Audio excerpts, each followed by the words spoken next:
नमस्कार, NMF news पर आप सभी का बहुत स्वागत। मैं हूं आपके साथ अभिषेक पुंडीर।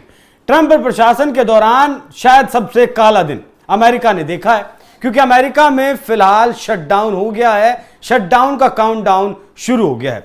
सरकार जो खर्चा करती है साल भर में, अमेरिका में ऐसा प्रावधान है कि उसका बिल आपको सीनेट से पास करवाना होता है। उसके लिए 60 वोटों की जरूरत होती है, लेकिन ट्रंप सरकार 55 वोट ही जुटा पाई है। मतलब अब जो सरकारी खर्चे हैं, सरकारी कार्यालय हैं, वो बंद हो जाएंगे। उनका बंद होने का जो काउंटडाउन है वो शुरू हो गया है। क्यों ये शटडाउन हुआ, क्या कुछ ये प्रक्रिया होती है बिल को पास कराने की, इन सारे पहलुओं पर चर्चा करेंगे। मेरे साथ मौजूद हैं वरिष्ठ सहयोगी अमीन अहमद सर, बहुत स्वागत। Thank you.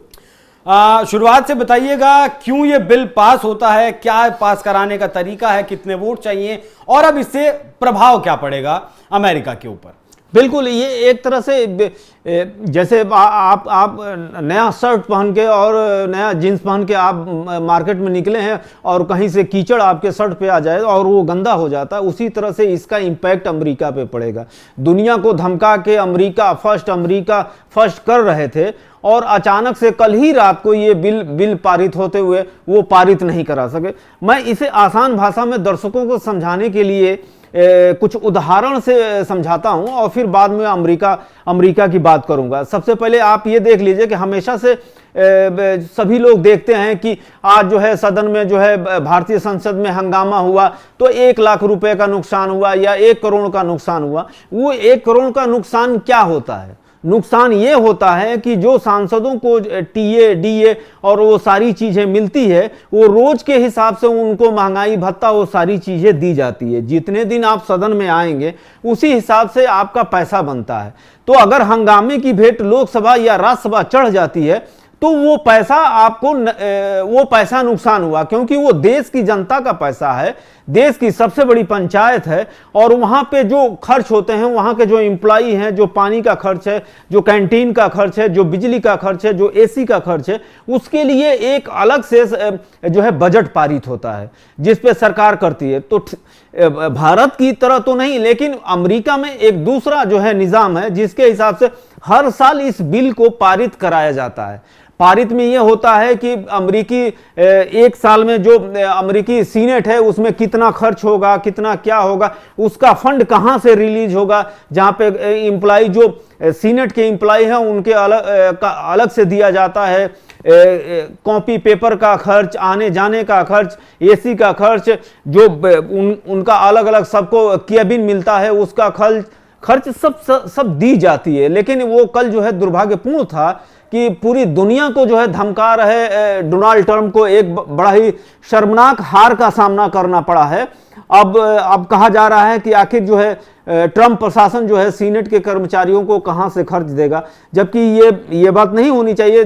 लेकिन वो जो है 55 वोटों से वो जो है एक तरफ से हार गए।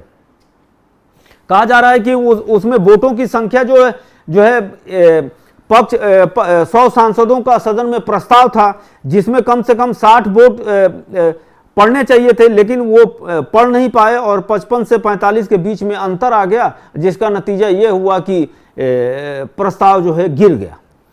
अब कब तक ये शटडाउन रहेगा अमेरिका में? क्या दोबारा फिर से इस बिल को लाया जाएगा, पास कराया जाएगा, या फिर ये अब साल भर ऐसे ही बंद रहेंगे कार्यालय? नहीं, ऐसी बात नहीं है, फिर प्रस्ताव लाया जाएगा। तो अब जो है रिपब्लिकन जो है थोड़ा सा जोर लगाएंगे और चीजों को सही तरीके से मैनेज करके चाहेंगे कि ये चीजें जो है पारित हो जाए, यहाँ आरोप प्रत्यारोप भी लगता होगा पक्ष विपक्ष पर। जी कि तुमने पास नहीं होने दिया, रिपब्लिकन कहते होंगे डेमोक्रेट्स को, डेमोक्रेट।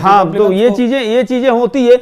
यहां तक कि एक दिन में उन्होंने 2-3 झटके लगे हैं, कल या और परसों के बीच में।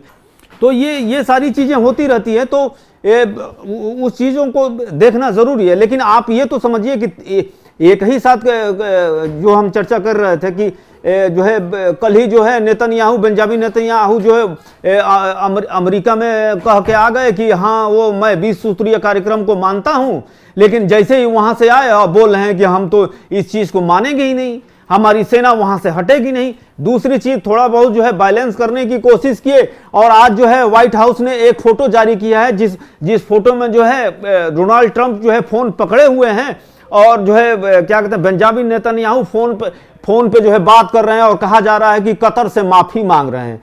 तो ये बहुत ही 2-3 शर्मनाक घटनाएं घटी हैं। कहने का मतलब है ट्रंप के लिए ये बेअसर है, क्योंकि वो ऐसा नेता हैं कि जिनके लिए जो है हार जीत से कोई मतलब नहीं, बस एक जुनून है। और वो जुनून ये है कि आज भी खबर आई है कि क्या कहते हैं डोनाल्ड ट्रंप ने कहा कि हमारे 7 देशों ने समर्थन किया है, अब तो जो है नॉर्वे को हमको दे ही देना चाहिए नोबेल पुरस्कार। मतलब कि आप पागलपन देखिए कि यहाँ पे वो सारी चीजें पीछे से खोते जा रहे हैं। बराक ओबामा जो है क्या कहते हैं कि सारे लोग जो है पूर्व राष्ट्रपति जो है ये कह रहे हैं कि दुनिया को जो है वो जो है किस दिशा में ले जा रहे हैं, लेकिन उनका जिद है, वो चल रहे हैं। ये जो Trump one big beautiful bill लेकर आए थे, जिस पर एलन मस्क और ट्रंप के बीच वाद विवाद भी हुआ था, उसमें मस्क का कहना था कि ये अमेरिकी सरकार पर और ज्यादा कर्ज और ज्यादा खर्चा बढ़ाने वाला बिल है। कहीं उसी से तो ये चीजें कनेक्ट नहीं होती हैं जो बिल कल पास नहीं हो पाया है। क्या ट्रंप वाकई में अमेरिकी सरकार पर और कर्ज बढ़ाना चाहते हैं? नहीं, वो कर्ज तो बढ़ेगा घटेगा वो दूसरी चीज है, लेकिन आप भारत पे देखिए कि वो जो है टैरिफ पे टैरिफ लगा रहे थे। H1 वीजा का 6 लाख का दाम था, उसे 88 लाख कर दिए। तो ये सारी चीजें जब चल रही थी तो इससे जो है कई अमेरिकी थिंकरों का कहना है कि भारत जो है एशिया में जो है अगर चाइना को कोई किसी ताकत से रोक सकता है तो वो भारत ही है। और भारत से इस तरह से दुर्भावनापूर्ण तरीके से बात करना ये पेंटागन और डोनाल्ड ट्रंप के लिए अभी तो नहीं, अभी तो अच्छा लग रहा है, लेकिन बाद में बहुत ही खतरनाक और भारी पड़ेगा। क्योंकि पाकिस्तान एक बिन पेदी का लोटा है, जिसे पैसा देगा उसके पीछे जो है वो दौड़ता हुआ चला जाएगा। वो आज की स्थिति में पाकिस्तान के पास वो हैसियत नहीं है। मैं एक उदाहरण से समझाता हूं। आपको याद होगा कि मलेशिया के प्रधानमंत्री थे महाथिर मोहम्मद और ये तुर्की के राष्ट्रपति एर्दोआन साहब और पाकिस्तान के प्रधानमंत्री उस वक्त थे इमरान साहब, जो इस समय जेल में हैं। इन तीनों ने मिलकर एक मुस्लिम उम्मा का बहुत बड़ा फितूर जो है उठाया था और भारत को घेरने या मुस्लिमों का एक बड़ा संगठन बनाने की बात चली थी। दिल्ली से जयशंकर जी ने प्रिंस सलमान को फोन किया और बाद में जो है इमरान खान साहब जो है अपने घर से नहीं निकले। तो ये हैसियत है उसकी कि किसी के समझाने से और किसी के वो हैसियत नहीं है कि वो उस लेवल पे जा सके।